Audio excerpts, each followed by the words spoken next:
SRF 3 Fokus mit der Judith Wernli.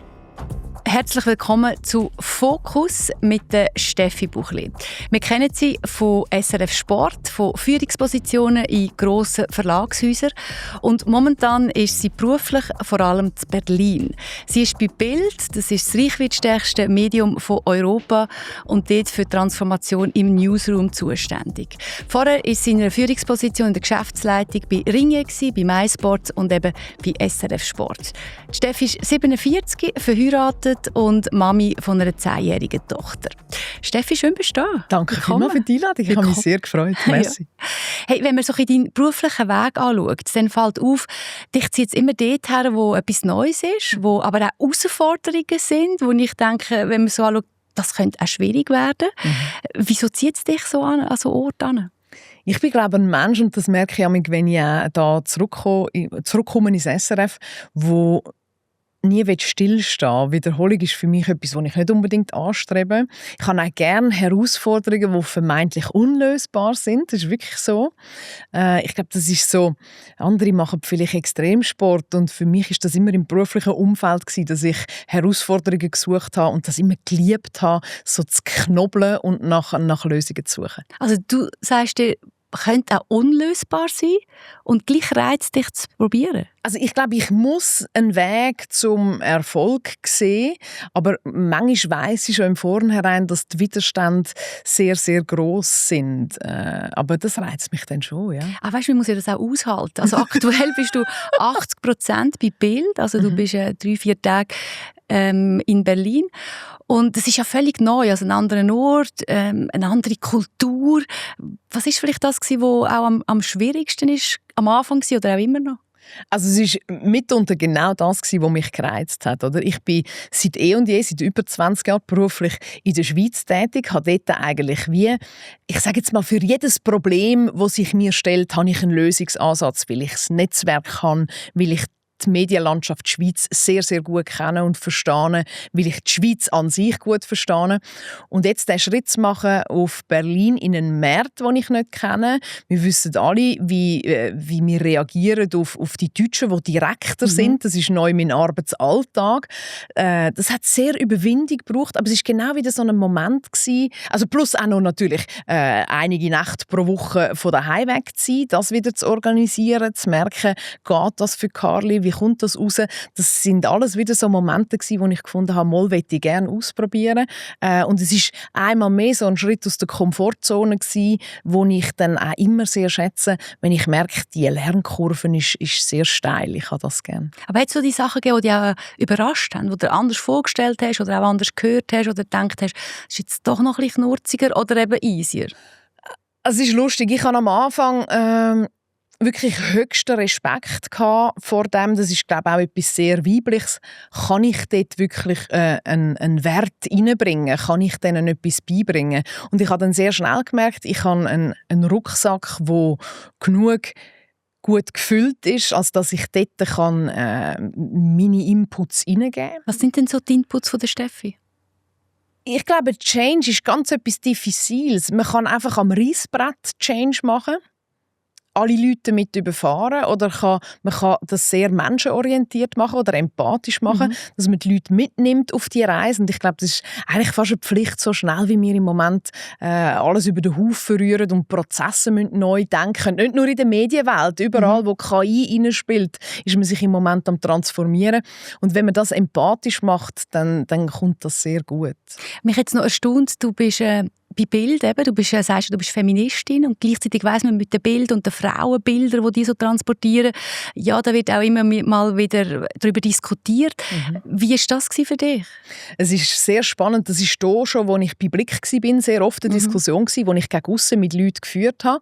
Und ich habe diesen Leuten immer gesagt, wann bist du das letzte Mal Bild lesen, wann bist du das letzte Mal Blick lesen? Bild hat zum Beispiel eine riesige Kampagne gemacht rund um Gewalt gegen Frauen. Auch am 8. Märztag der Frau ist das ein grosses Thema bei der Bild. Also die Marke ist sich sehr stark am Transformieren, aber es ist ein unglaublich langer Weg, bis man eine Marke kann neu positionieren, und da ist Bild mittendrin im Prozess. Aber ich glaube, es ist eine Phase, die auch sehr eine wichtige Phase ist für eine Marke, weil jede Verfehlung, also wenn man dann eben ein Fauxpas macht und quasi ein sexistisches Frauenbild transportiert, dann wirft einem das wieder weit zurück. Das ist eine sehr spannende Phase. Und nimm uns doch ein bisschen mit in deinen Alltag, also wie du in Berlin lebst. Ja, also ich wohne im Hotel dort. Das ist zuerst, ich so gedacht, Wohnung wäre eigentlich lässiger. Unterdessen finde ich das grossartig. Da muss man keine Bettwäsche wechseln. Kochen ist jetzt nicht meine Lieblingsdisziplin. Da kann man ohne Ausrede auswärts essen.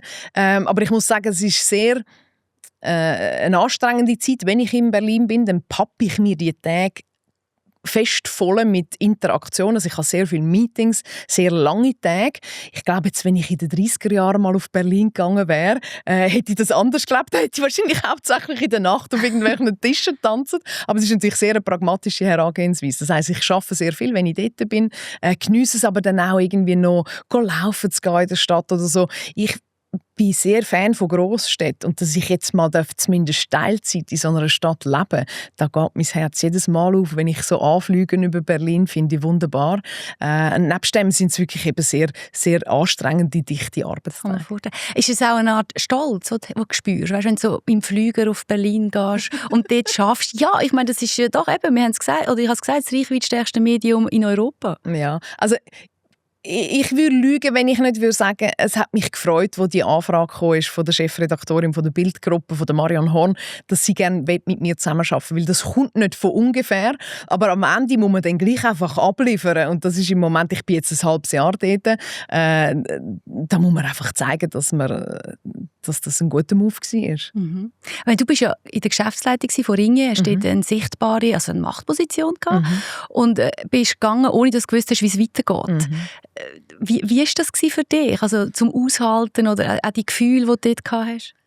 Das war ein rechter Strudel, als ich dort drin war. Ich habe das erste Mal einen Move gemacht, wo ich nicht gewusst habe, wie es nachher weitergeht.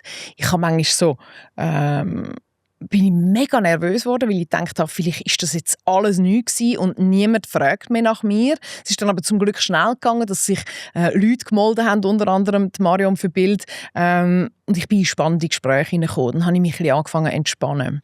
Was aber rückblickend auch verrückt war, ist, ich habe nach SRF 4,5 Jahre MySports gehabt, nachher 5 Jahre Ringe. Das sind unglaublich intensive geschäftliche Jahre gewesen. Nebenher ist meine Tochter herangewachsen. Das war auch intensiv gewesen. Und ich habe dann auch gemerkt, ich bin sehr, sehr müde gewesen. Also ich habe wirklich einfach auch Erholung gebraucht. Das heisst, der Garden Leave, also die Monate, die ich hatte, zwischen Ringe und Bild, dort habe ich manchmal auch sehr fest nichts gemacht. Ich habe sehr fest Löcher in die Luft gestarrt und habe mich erholt von den letzten 10 Jahren. Das ist mir ein bisschen eingefahren. Ich habe dort gemerkt, ich habe sehr, sehr Gas gegeben und das war wahrscheinlich ein bisschen grenzwertig auch. Und was nimmst du, also wenn ich jetzt, oder, hast du auch ein mega Pensum mit dem Hin- und Her-Pendeln noch. Was nimmst du denn mit aus dieser Zeit oder aus dem Gefühl, wo dir eigentlich dort bewusst worden ist, dass es wirklich an der obersten Grenze in dem Fall war?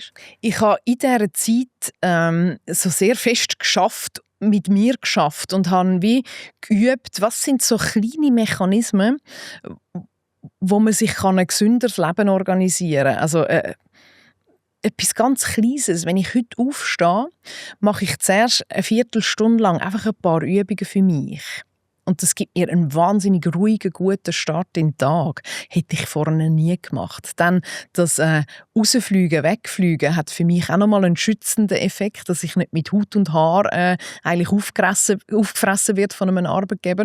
Ich glaube, ich habe einiges gelernt und es sind am Schluss ganz kleine Veränderungen, die ich gemacht habe, die aber für mich sehr wertvoll sind. Also so körperliche Übungen, Atemübungen oder Dehnen? Genau. Ja, genau. Es ist so Dehnen, Hüpfen, Schnaufen hauptsächlich, also völlig unspektakulär auch, aber es sind 15 Minuten, wo mir gehören, wo mir niemand wegnehmen kann, wo mich so ein bisschen stabilisieren auch für den Tag und dann auch innerhalb des Tages, dass ich immer wieder mir mal schnell eine Minute nehme und das klingt so verrückt, oder? Aber es ist genau das, was ich vorher nie gemacht habe. Ich war sehr, sehr atemlos unterwegs gewesen, habe auch sehr einen hohen Anspruch an mich selber und meine Leistung, einen sehr hohen Anspruch, wenn es darum geht, wie ich mit den Leuten im Business umgehe. Also ich habe so eine Empathie das ist zum einen sehr, sehr schön, wenn man spürt, wie es dem Gegenüber geht. Hast du ja gesagt, das ist dir wichtig. Ja, es ist mir sehr wichtig. Zum anderen muss man manchmal auch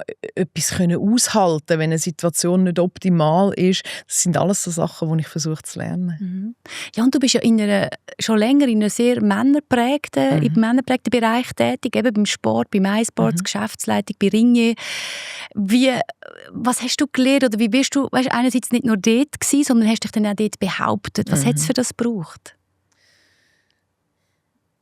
Ich glaube, es braucht ein Selbstbewusstsein, das nicht selbstverständlich ist. Ich glaube, man muss dastehen, mit 2 Beinen auf dem Boden und durch alle Böden durch überzeugt sein, ich kann das. Und das ist etwas, wo ich lernen musste. Ich bin nicht jemand, der per se unglaublich selbstbewusst auf die Welt gekommen ist. Ich hatte viel Zweifel, ich habe viel nachdenkt über, wie gut ich wirklich bin und. Und in den Rollen, die ich zuletzt hatte, namentlich Bild, Ringier, iSports, habe ich schon gemerkt, ich habe dort ein grösseres Selbstbewusstsein entwickelt, was mein Können anbelangt. Und das ist ein Kern, glaube ich, dass man auch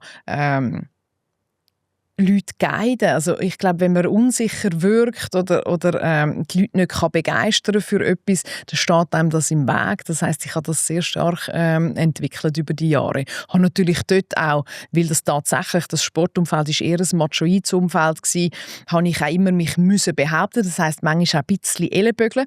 Ich habe aber immer versucht, nicht männliche Habits zu übernehmen. Das wäre manchmal noch spannend, oder? Wenn man einfach das übernehmen würde, was man sieht, so wie die Männer sind, das mache ich jetzt auch. Ja, also eben so, dass ich gebe dir jetzt ein Beispiel, wo man vielleicht ein paar Männer da aussen hässig machen, aber ich finde das Selbstverständnis, wie Männer in die Sitzungen reinhocken und unglaublich viel Redeanteil haben, das staune ich immer wieder. Ich habe aber nie versucht, das zu imitieren, sondern ich habe versucht, mit wenigen Sätzen grosse Wirkung zu erzielen. Also ich habe versucht, meinen Weg zu gehen. Mhm. Also hast du mir schon vor einem Meeting gesagt, ich will dann, also dich vorbereitet anders? Ja. Weil ich glaube, wir können ja auch lernen von den Männern. Weißt, wir lernen uns ja einfach häufig einschüchtern. Ich habe mein Gefühl eher. Total. Und in der Grundhaltung können wir sehr, sehr viel von den Männern lernen. Eben auch das Selbstverständnis, das Selbstbewusstsein zu haben. Aber nachher nicht die Umsetzung, wie ich Leadership lebe. Dort ist mir eigentlich wichtig, dass ich meinen eigenen Weg entwickle. Gleichzeitig bist du nie nur Leader, sondern du bist immer auch ein Mensch, der in einer Gruppe funktioniert. Und dort habe ich auch so kleine Sachen gemacht. Zum Beispiel, wenn ich nicht einladend war bei einer Sitzung, wenn ich selber in einer Sitzung gehockt bin, wo man mich dazu eingeladen hat, dann habe ich die Traktanten angeschaut, was bereden wir heute, und dann habe ich mir eigentlich, wenn immer ich in die Sitzung hineingegangen bin, zum Ziel gesetzt, dass ich spätestens als Dritte etwas sage. Jetzt kannst du sagen, was ist denn das für eine blöde Regelung? Aber das habe ich gemacht. Macht einem noch Druck, je nachdem, es macht einem Druck. Bist, ja. Du gehst nie in ein Meeting, wo du nichts zu melden hast, dann sagst du nämlich lieber vorweg schon, hey, sorry, da habe ich nichts dazu beizutragen, ich komme lieber nicht. Und wenn du kommst, bist du von Anfang an präsent und hast ein bisschen Sache. Und das war für mich so ein guter Mechanismus gewesen, um mich sichtbar zu machen. Oder? Aber nicht ein 3 Minuten Plaudervotum, sondern gezielt ein Input, der hoffentlich wertvoll ist. Also sogar in den Meetings hast du dir eine Challenge gesetzt? Ja, so bin ich. Du findest das jetzt vielleicht komisch, nein, aber nein. Ja, ich glaube, ich kann natürlich... Also ich finde es einfach sehr anstrengend. Ich bewundere das, aber ich denke, wenn ich auch den Lebenslauf ein bisschen angeschaut habe, denke es ist schon anstrengend, sich immer wieder so zu fordern, wie du auch sagst, Sachen, wo du vielleicht sogar denkst, das funktioniert gar nicht. Also, das ist wahrscheinlich, jetzt wird es schon ein bisschen deep da in diesem Gespräch. Ich glaube, das hat schon etwas, oder? Ich habe nach der Matur habe ich eine Ausbildung bei der Bank gemacht, bei der UBS, habe nebenzu so BWL, Recht, VWL und so gehabt. Nachher bin ich in die Medien hineingerutscht. Ich habe nie ein Studium abgeschlossen und bis heute, glaube ich, habe ich manchmal das Gefühl, darum muss ich umso mehr krampfen. Also es ist wirklich ein bisschen so, ich hätte ja liebend gerne einfach einen Master, um zu sagen, Tag da habe ich einfach um das ein bisschen umzuzeigen oder so. Und ich kann ihn nicht. Das heisst, ich habe wie immer das Gefühl, ich muss doppelt leisten. Und in dem Sinn bin ich wahrscheinlich schon leicht gestört in meinen, eben wie ich mich ständig herausfordere. Aber ich habe unterdessen sehr einen spielerischen Zugang zu dem Ganzen entwickelt. Und dann ist es auch gesund und okay. Ich glaube, wenn es verbissen wäre, dann wäre es nicht cool. Ja, und die Freude, die du sagst, ist natürlich schon so, oder? Ich glaube, wir haben das Glück, einen Job gefunden zu haben, der sehr, sehr nah bei unserem Herz ist. Und wenn man das hat, ist das schon ein riesiges Geschenk. Obwohl ich heute nicht mehr an der Front bin und Interviews mache, sondern quasi Prozesse neu strukturieren für ein Medienunternehmen, was aber genauso spannend ist. Was ich schon schön finde, ist, du hast jetzt gerade angesprochen, die Selbstzweifel kennst du natürlich auch. Also es läuft nicht alles perfekt bei einer Steffi Buchli, aber wie zeigt sich das, wenn du so ein bisschen anfängst, an dir zu zweifeln? Hey, ich glaube, das sind ganz, ganz ehrliche Momente und es sind meistens Momente, wo es um meine Tochter geht, wo ich wie denke, werde ich dieser ganzen Situation gerecht? Hätte ich vielleicht doch etwas anderes machen sollen? Wo ich in Muster zurückfalle, wo ich eigentlich denke, Mann, jetzt bist du immer noch nicht darüber hinweg. Also, wenn jemand mit einem komischen Unterton eine Frage stellt zu dem Berlin-Job, wo ich merke, die Frage zielt eigentlich dorthin, aber sorry, solltest du nicht einfach daheim sein bei deiner Tochter? Dann ist es nicht so, dass ich das allglatt einfach zur Kenntnis nehmen kann. Es ist nach wie vor so, dass mich das leicht destabilisiert und je nachdem, was ich gerade für einen Tag habe, ein bisschen mehr oder ein bisschen weniger. Und ich bin auch da, fängt gut im mich wieder einmitten. Aber es ist nach wie vor so, dass ich dem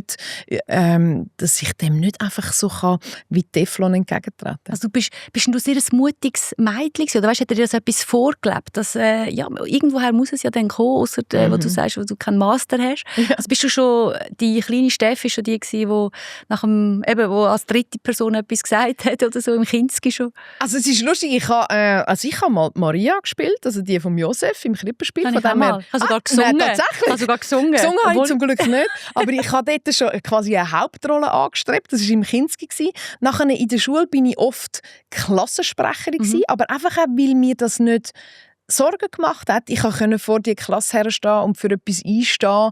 Ich hatte nachher auch Freude gehabt, wenn wir etwas durchgebracht haben. Das habe ich gerne gehabt. Aber ich war überhaupt kein Lautsprecher oder ich bin überhaupt nicht immer im Mittelpunkt gestanden. Im Gegenteil. Ich glaube, der der Hunger ist mit dem Essen gekommen. Sagt man das so? Ich habe, glaube erst mit der Zeit gemerkt, wie das mir Spass macht, als ich zum Beispiel Moderatorin geworden bin beim SRF. Das war nie mein Kindheitstraum. Ich bin dort reingerutscht, habe irgendwann mal gefunden, ja, ich mache mal bei dem Casting mit. Und dann bin ich da durchgekommen. Und dann habe ich die erste Sendung gemacht und habe gemerkt, das ist cool. Jetzt will ich aber die Beste werden, weil so Drittbeste ist ja dann nicht gut genug. Und dann hat mich das angetrieben. Nachher zum MySports wechseln, das erste Mal Verantwortung übernehmen. Es waren immer die Schritte gewesen. Einer ist nach dem anderen gekommen und ich habe aber nie einen geplant. Das ist ja eigentlich noch das Schöne. Also das heisst, du bist nicht unbedingt ein total mutiges Mädchen gewesen, schon auch. Es ist eher mit dem Prozess gekommen. Ja, genau. Also was ich muss sagen, und da bin ich meinen Eltern natürlich wahnsinnig dankbar. Ich bin aufgewachsen, wirklich einfach mit 2 Beinen auf dem Boden und habe von ihnen eine sehr gute Grundhaltung mit auf den Weg bekommen, von «Du bist okay». Also es ist nicht bei uns abgestraft worden, wenn ich mal mit einer schlechten Note heimgekommen bin. Es war nicht eine Überforderung da von Seiten der Eltern. Man hat dürfen. Und umso mehr, glaube ich, habe ich dann selber einen sehr grossen Ehrgeiz drumherum entwickelt. Also ein Urvertrauen? Ja, absolut. Und das ist, glaube ich, etwas sehr, sehr Wertvolles, wenn man das hat. Ich glaube, das ist ein Geschenk, wenn man das hat. Ja, absolut. Ich habe da im Fokus vor ein paar Wochen einen Teilzeitchef gehabt, wo 2 Kinder hat und eben nur Chef sein will und sichtbar machen, dass das auch als Teilzeitchef geht. Und ich finde es wichtig, dass eben Männer auch über das reden. Das ist ja auch ein Thema von dir. Eben das ganze Familienmodell, du hast vorhin gesagt, ist ein Punkt, wo wenn dich etwas trifft, vor allem in diesem Bereich, wenn man darüber redet. Wie ist das für dich? Was hast du das Gefühl, wie wichtig ist in dem Ganzen auch die Rolle von Männern, die das sehr sichtbar machen? Unglaublich wichtig. Ich glaube, wir haben immer noch sehr sehr eng gefasste Leitplanken in der Schweiz, was ist okay. Und ich glaube, da sind wir immer noch sehr traditionell beim Modell, der Mann bringt den grossen Klotz heim und die Frau tut so 40-60% nebenzu auch noch etwas machen, dass sie etwas für sich hat, sagt man dann nämlich so gönnerhaft. Ich glaube, das ist so die Norm, wo niemand mötzelt. Aber wenn eine Frau sagt, ich will 100% daheim sein und ich will für meine Kinder schauen, dann ist das so ein bisschen, das ist dann nicht langweilig. Und umgekehrt, wenn eine Frau sagt, ich will 100% arbeiten, ist es genauso komisch. Und dann, das, was du ansprichst, finde ich ultra spannend, wie fest das Männer immer noch kämpfen müssen, dass auch sie können fortschrittlich eigentlich ein Geschäftsleben leben.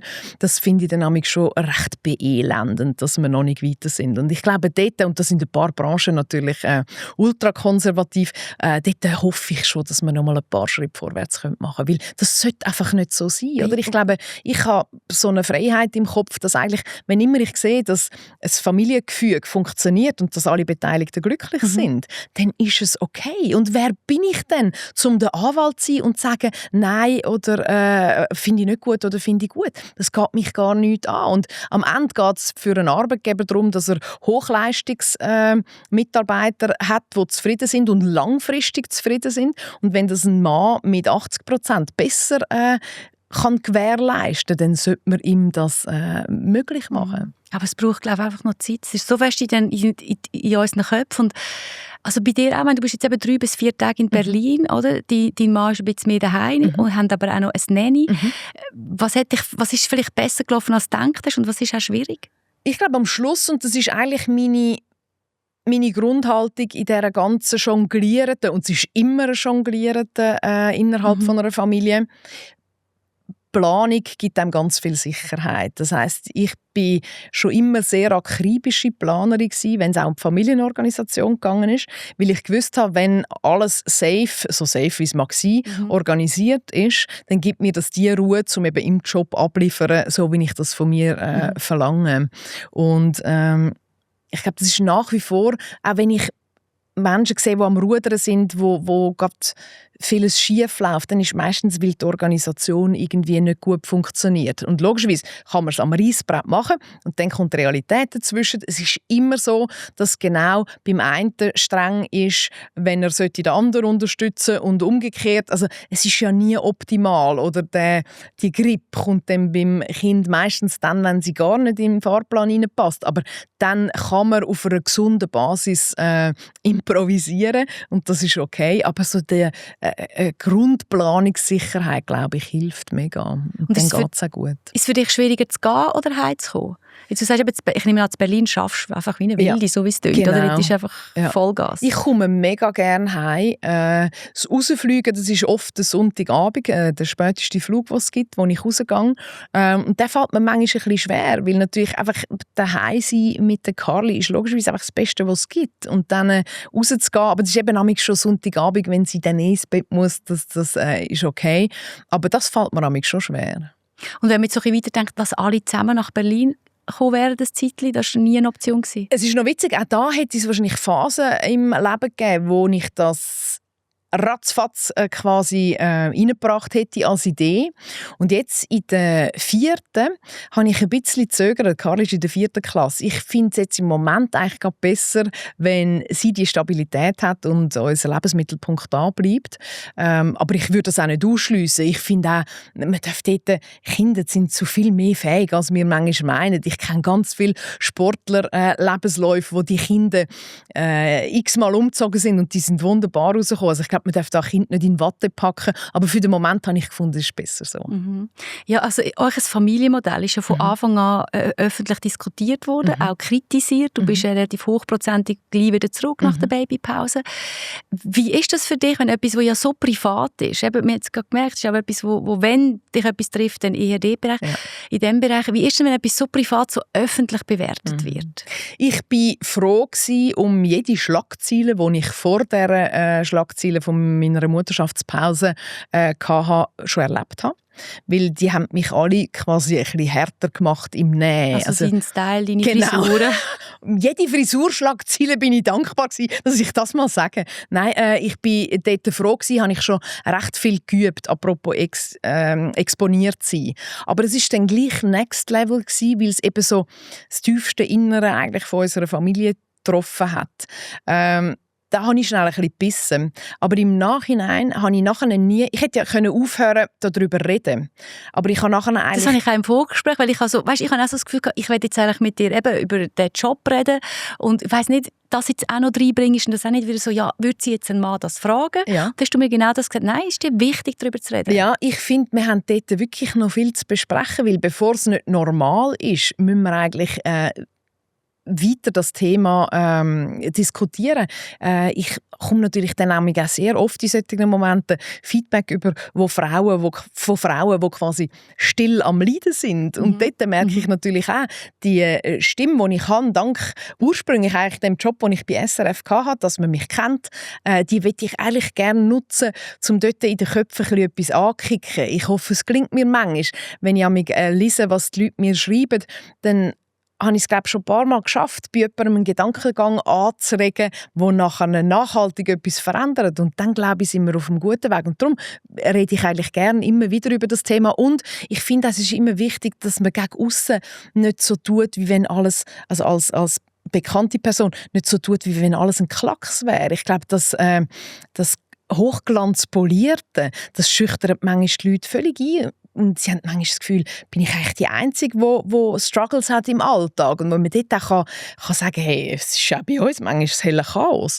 Das tut doch auch noch gut. Ich finde das sehr gut, weil ich weiss auch, wo wir frisch Familie hatten, habe ich auch jemanden gehabt, wo ich gewusst habe, die hat eigentlich ein Nanny, aber sagt es wie nicht. Und sieht immer, also das muss man ja nicht sagen, aber dann sagen, hey, ich bin im Planen so gut und weißt, immer perfekt gestylt. Und so denke ich so, ja, also wie fühle ich mich denn? Oder Menschen, Frauen mit 3, 4 Kindern, die einfach völlig überfordert sind. Aber Hauptmessage von dem, was du sagst, ist, dass ein Mensch sich in der Schweiz nicht getraut, dass er ein Nanny das nicht getraut sagen, dass er ein Nanny hat. Eben, ich glaube, es ist wirklich, weil unsere Norm so eng gefasst ist. Von mir aus 100% Nanny bis 100% daheim sein. Es ist alles okay, solange die Beteiligten glücklich sind. Aber ich glaube, im Durchschnittsschweizer Hirn, und man sollte nicht pauschalisieren, mache ich jetzt in dem Moment gleich, ist glaube einfach so, dass eben 40-60% ist okay und alles andere ist ein bisschen komisch. Also ich sage, ich verstehe Feminismus ein Stück weit auch so, ich kann entscheiden, was für mich stimmt als Frau. Selbstbestimmtheit, ja. Genau. Und ich finde halt auch, je länger, je mehr,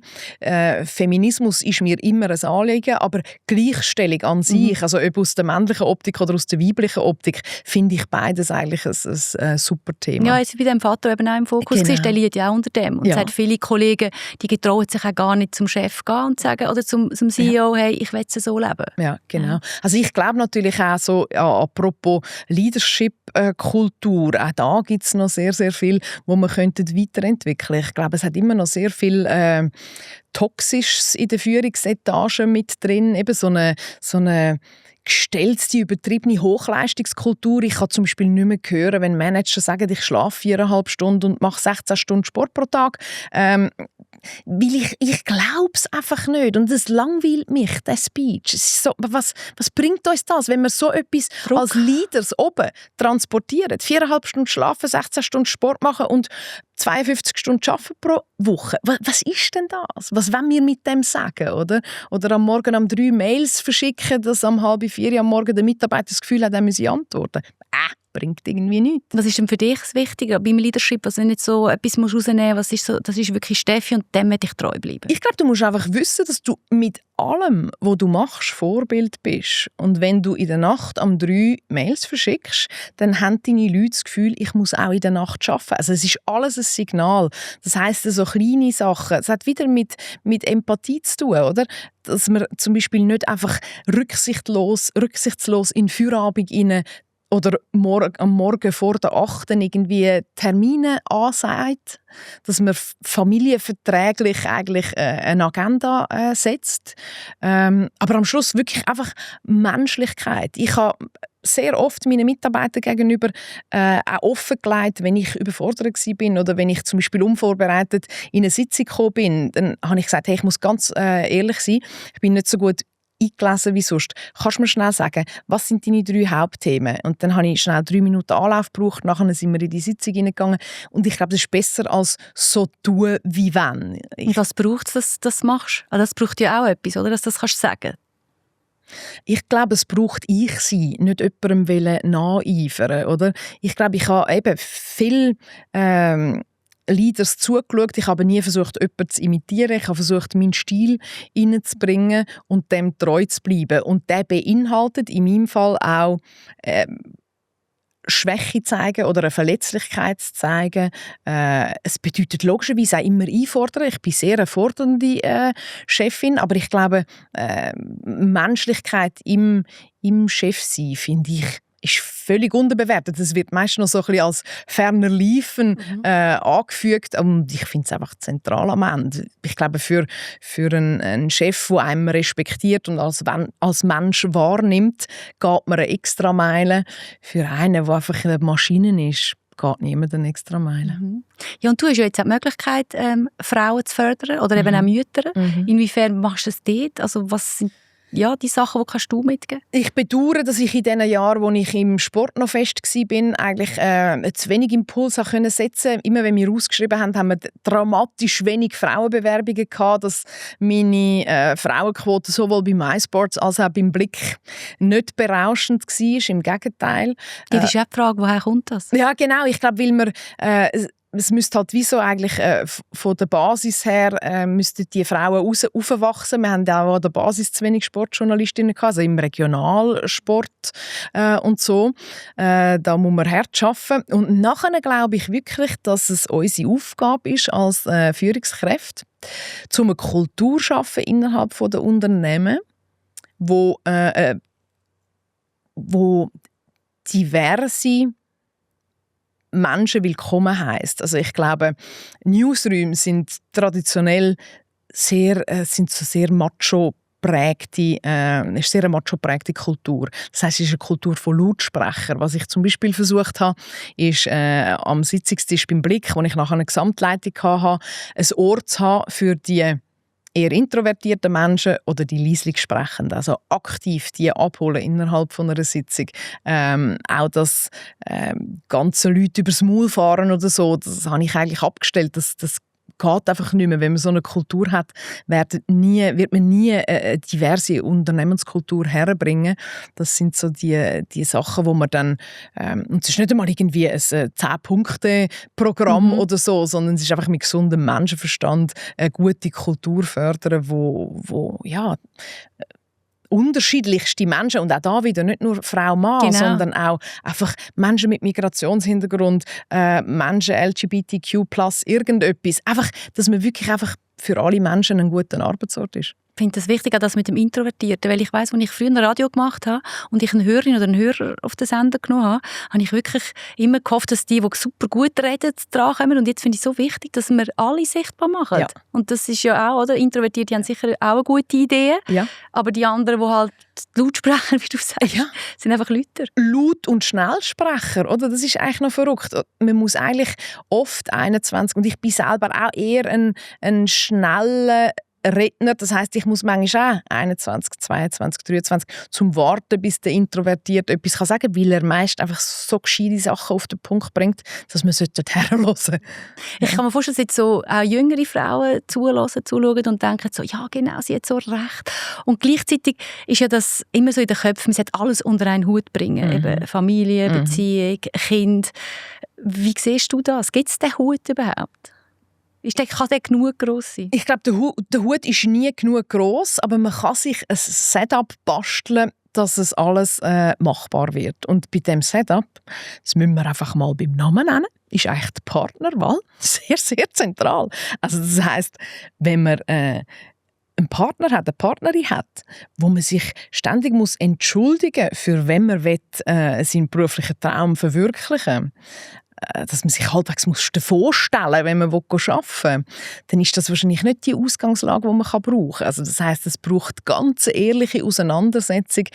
Ist das wirklich ein Match? Weil, blöd gesagt, eine Beziehung zu haben, das ist Pipifax im Vergleich zu eine Familie sein, oder? Da braucht es unglaublich viel Kompromiss, es braucht das Aufeinander eingehen, es braucht eben ein die Leidenschaft vom anderen kennen, ihm eine Stütze zu sein, gegenseitig. Und dort ist die Partnerwahl einfach sehr, sehr zentral. Wenn man dort jemanden hat, der gar nicht will, dass man beruflich wachsen kann, dann wird das nie gut rauskommen. Also ist das bei euch klar gewesen, bevor Carly war, wie es weitergeht? Wir haben beide immer sehr viel Leidenschaft im Job gehabt, und das ist für mich total zentral, dass man eben auch gegenseitig einander supportet. Völlig zentral. Also würdest du sagen, über die dritte Frage, wenn du jemanden kennenlernst, du, wie siehst du es mit dem? Das wäre mir noch wichtig. Vielleicht nicht so reinschiessen. Am Anfang braucht es ja doch noch ein bisschen Raum. Aber ich glaube, was nicht hilft in dem Moment, ist die totale Romantisierung im Stil von, das kommt dann schon gut. Also ich glaube,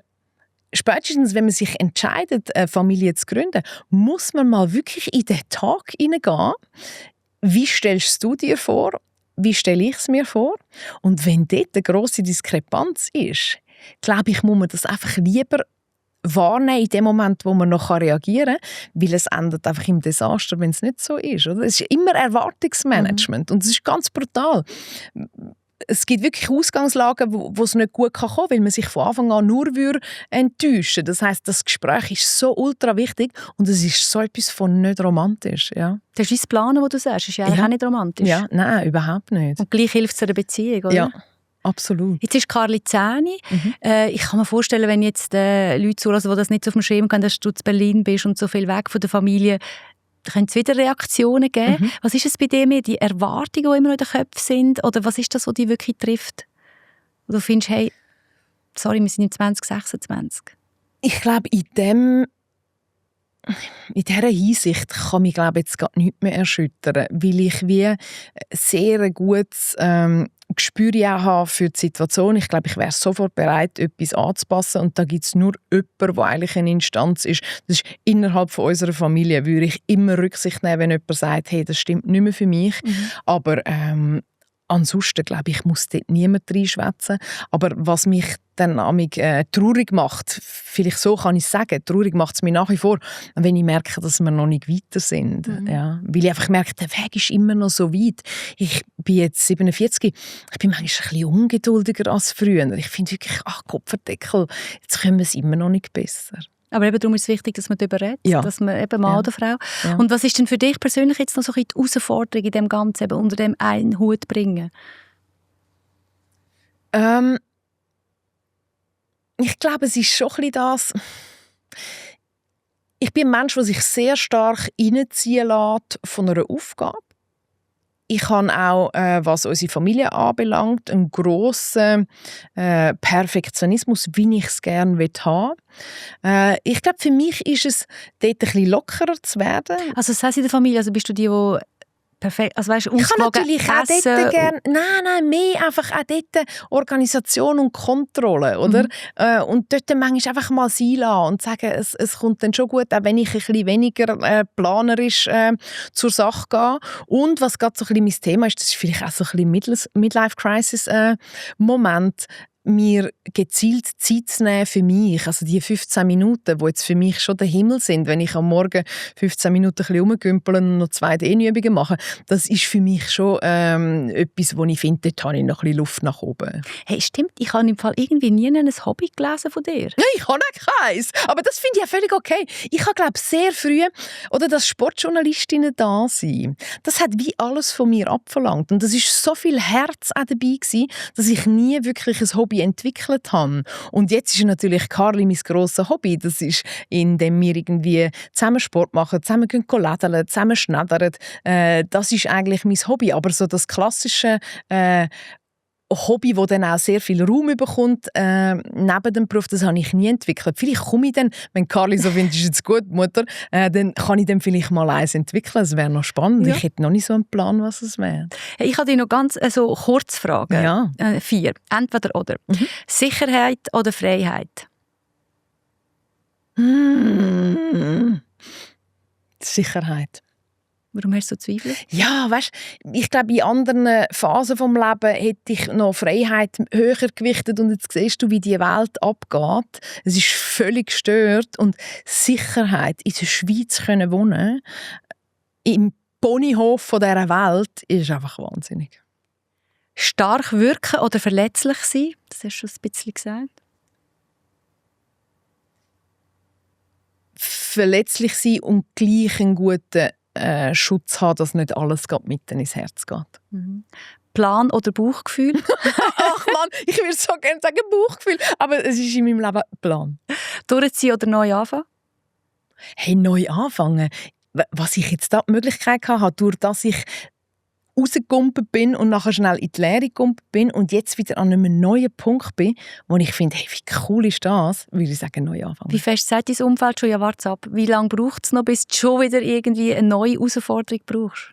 Ja, die kennen mich natürlich schon recht gut. Immer wenn es zu gemütlich wird, geht es nachher weiter. Aber ich glaube, das hält mich, ich würde jetzt mal sagen, jung kann ich nicht behaupten, aber wach.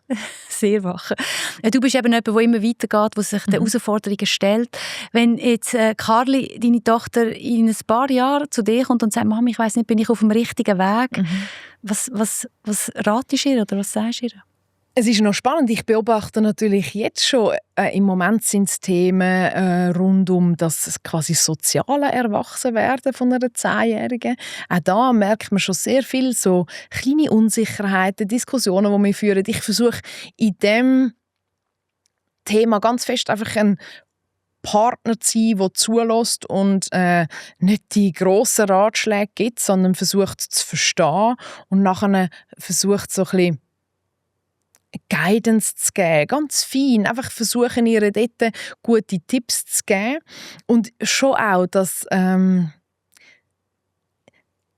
Grundgefühl, du bist okay, du genügst, du bist gut genug, das finde ich wahnsinnig wichtig, dass ein Mensch das wirklich fühlt und das ist vor allem bei den Mädchen ist das, glaube ich, noch ein bisschen mehr ein Thema als bei den Buben. Ist das unglaublich wichtig, dass man ihnen das immer wieder sagt, sowohl körperlich als auch charakterlich.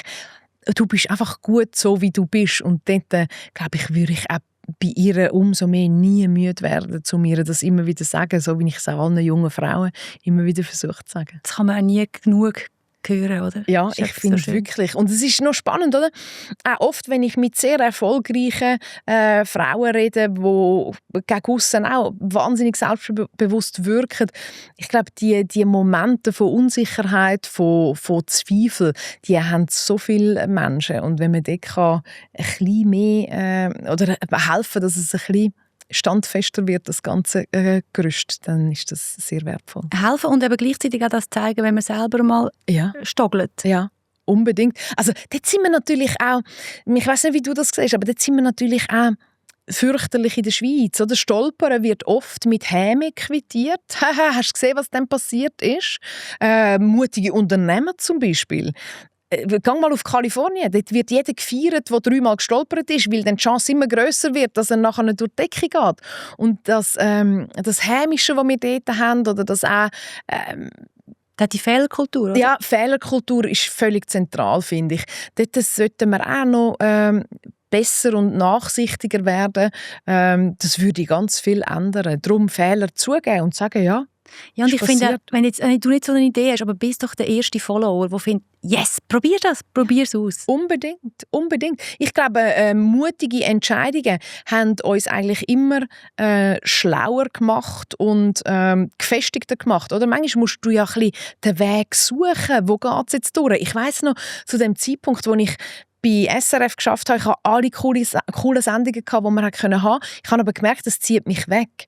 Ich habe so lange gesucht, bis ich gewusst habe, wohin zieht es mich, bis ich gemerkt habe, aha, es ist Verantwortung tragen, es ist eben vorgesetzte Person werden. Das hat mega lang gedauert und der Findungsprozess, wenn mich dort einer gedeckelt hätte und gesagt hätte, na, hör jetzt mal auf, das so blöd rumstudieren, jetzt bleib doch einfach da, wo du bist, das hat mich mega eingeschüchtert in dem Moment.